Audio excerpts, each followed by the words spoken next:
सम्मान की कीमत एक ऐसी चीज़ है जो कि कमाई जाती है, वो भी किसी रुपए पैसे धन से नहीं बल्कि अपना कर्म करके। कोई भी व्यक्ति अपने कर्मों से ही समाज में मान सम्मान पाता है, लेकिन कई बार ऐसा भी होता है जब दुर्जनों से आपका सामना होता है।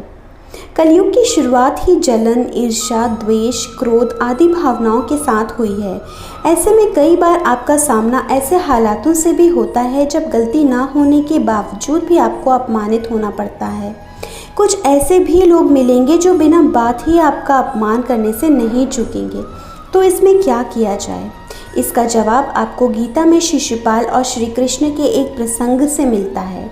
इसके अनुसार अपने कर्म से ही मनुष्य जाना जाता है, इसलिए किसी के द्वारा सम्मान या अपमान किया जाना केवल उस क्षण के लिए ही होता है। आगे आपके सामाजिक जीवन में उसका कोई भी मोल नहीं रह जाता है, लेकिन आपके कर्म को ही हमेशा याद किया जाता है।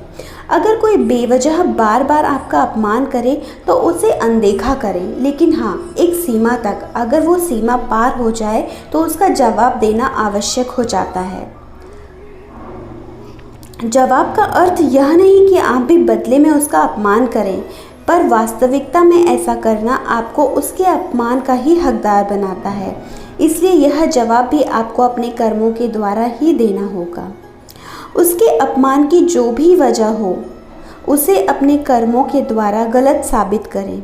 यकीन माने, संभव है अपमान करने वाला व्यक्ति भी आपके लिए सम्मान की दृष्टि से देखने लगेगा।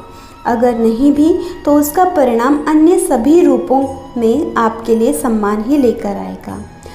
श्री कृष्ण और शिशुपाल के बीच एक बहुत ही करीबी रिश्ता होने के बावजूद संबंध अच्छे नहीं थे।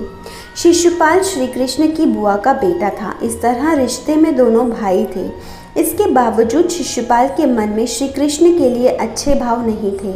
इसकी वजह यह थी कि श्री कृष्ण की पत्नी रुक्मिणी, जिससे वह भी शादी करना चाहते थे। रुक्मिणी हमेशा ही श्री कृष्ण को पसंद करती थी और मन से ही उन्हें अपना पति मान चुकी थी। कृष्ण को पसंद नहीं करता था और इसलिए उसने चेदी राज्य के राजा शिशुपाल से उसके रिश्ते की बात तय कर दी थी। बाद में रुक्मिणी ने एक दाई के हाथों श्री कृष्ण से अपने मन की बात बताई और इस अनचाहे विवाह को बचाने की बात कही। श्री कृष्ण ने भी रुक्मिणी की खूबसूरती की कई कहानियाँ सुनी थी और वह भी उन्हें पसंद करते थे। आखिरकार उन्होंने रुक्मिणी को युद्ध में हराकर रुक्मिणी से शादी की। शिशुपाल ने इसे अपना अपमान समझा, इसलिए इसके बाद से उसके मन में कृष्ण के प्रति बैर भाव आ गए। एक बार युधिष्ठिर ने राजसूय यज्ञ आयोजित किया और शिशुपाल समेत कई राजाओं को आमंत्रित किया।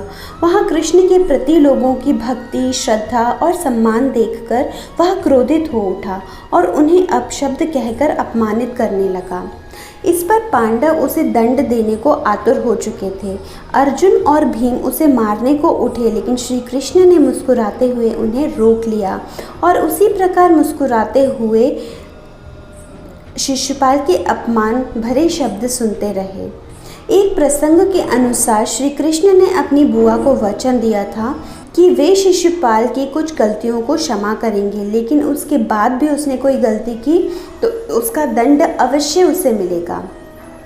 श्री कृष्ण ने यहाँ भी वही किया। शिशुपाल लगातार अपशब्द कहता रहा। श्री कृष्ण उसके शब्द गिनते रहे और जैसे ही वो आखिरी शब्द पर पहुँचा, उन्होंने उसे चेतावनी दी कि अब उसे रुक जाना चाहिए, अन्यथा अच्छा नहीं होगा। लेकिन वह नहीं रुका। इसी प्रकार आखिरी शब्द के पूरा होते ही उन्होंने सुदर्शन चक्र से उसका सर धड़ से अलग कर दिया। इस प्रसंग की सीख यही मानी जाती है कि बेवजह किए अपमान को एक सीमा तक सहन करना चाहिए, लेकिन उसके बाद अपमानित करने वालों को अपनी वास्तविक क्षमता का एहसास अवश्य कराना चाहिए।